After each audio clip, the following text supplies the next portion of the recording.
The German Shepherd's growl was low, guttural, the kind of sound that made grown men step back without thinking. But the 7-year-old girl didn't move.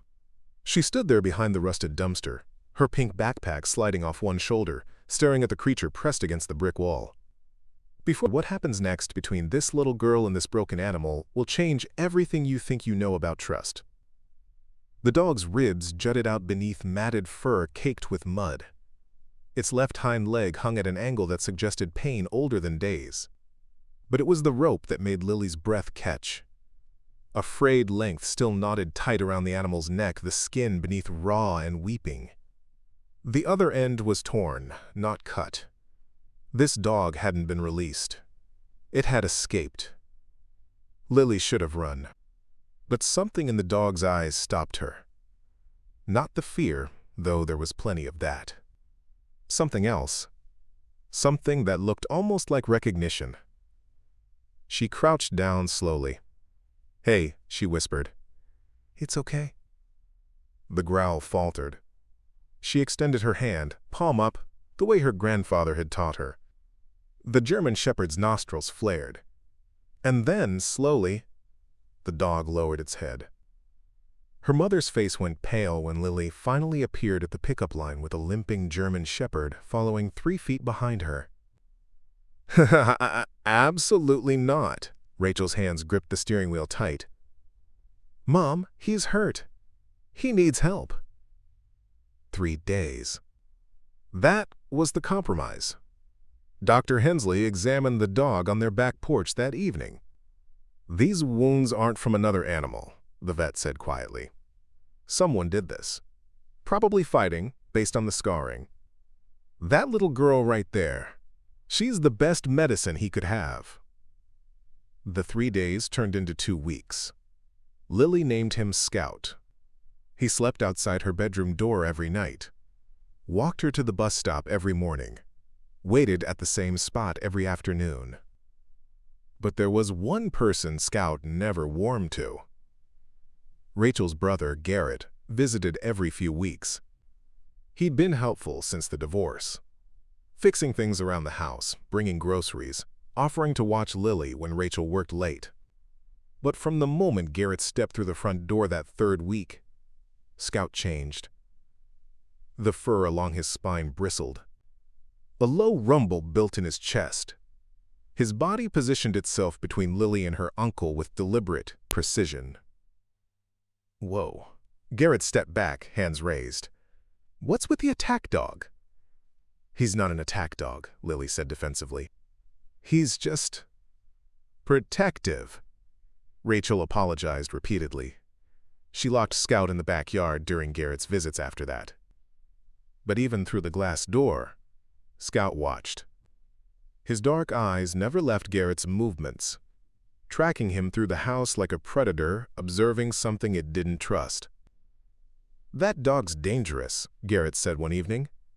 "You should get rid of him before someone gets hurt." Rachel hesitated.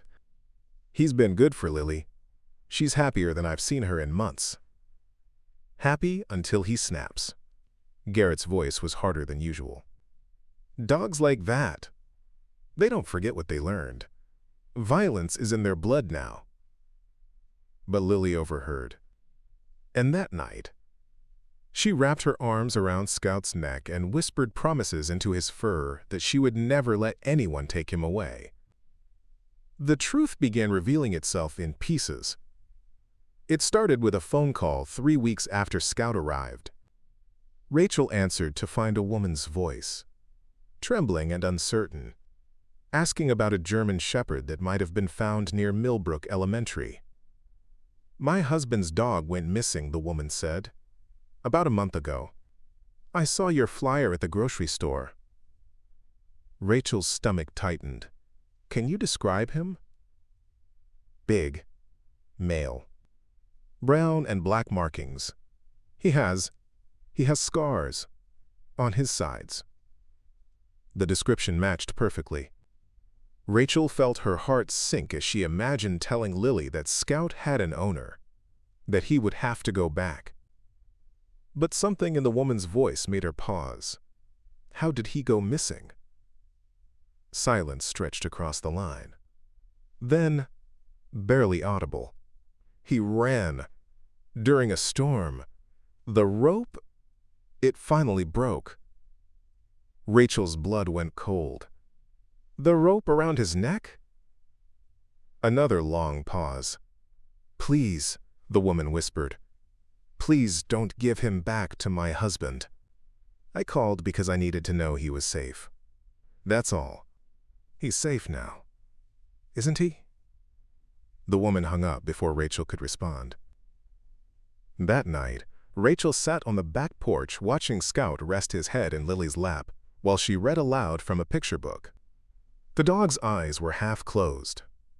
Peaceful, content in a way that seemed impossible for an animal that had suffered so much. She thought about the trembling voice on the phone, about the rope burns, about Scout's reaction to Garrett, the only adult male who'd entered their home since the dog arrived. And she thought about the scars on Scout's sides that Dr. Hensley said came from fighting. Not attacking, fighting, defending himself. The revelation came 2 days later, in the worst possible way. Garrett offered to pick Lily up from school. Rachel was stuck in a meeting that ran late, and he was already in the area, and it seemed harmless enough. She texted her thanks without a second thought. But Scout wasn't at the house when Garrett arrived. He'd slipped through a gap in the fence that morning, something he'd never done before, and by the time Rachel realized what had happened, her phone was already ringing. "Ma'am, this is Officer Delancey with the Millbrook Police Department. We have a situation at the elementary school involving your daughter and a German Shepherd." Rachel's world narrowed to a single point of terror. She arrived at the school to find 3 police cars, an ambulance, and a crowd of parents pressed against the chain-link fence. Her legs nearly gave out as she pushed through, searching for Lily, preparing herself for the worst. But what she found wasn't what she expected. Lily sat on the curb near the pickup line, wrapped in a shock blanket, with Scout pressed against her side. The dog wasn't snarling, wasn't aggressive. He was simply there, steady as stone while paramedics checked Lily for injuries she didn't have, and 20 feet away, Garrett sat in the back of a police cruiser with his hands cuffed behind his back. The story came out in fragments over the following hours. Garrett had arrived early, found Lily waiting alone near the side entrance, tried to guide her toward his car, but Scout had appeared from nowhere. The dog had planted himself between Lily and her uncle, and when Garrett reached for her arm, Scout's warning bark brought teachers running. What they found on Garrett's phone, what investigators discovered in the trunk of his car, what the other families eventually came forward to share, painted a picture so dark that Rachel couldn't stop shaking for 3 days straight. Garrett had been planning something patient, something calculated. And the only reason Lily was safe was because a broken, scarred German Shepherd had sensed what no human had seen. "How did you know?" Rachel whispered to Scout one evening, long after Garrett's arrest made the local news. The dog lay at Lily's feet while she slept peacefully upstairs, his dark eyes watching Rachel with that same steady intensity. "How did you know he was dangerous?" Scout didn't answer. He couldn't. But Rachel understood anyway. This dog had learned to recognize predators because he'd spent years surviving them. His scars weren't just wounds. They were education. Hard-won knowledge paid for in blood and pain. And when he'd seen that same darkness looking at Lily, he'd known exactly what to do. The adoption papers were finalized 6 weeks later. Scout would never have to run again, never have to fight for survival or fear the snap of a rope around his throat.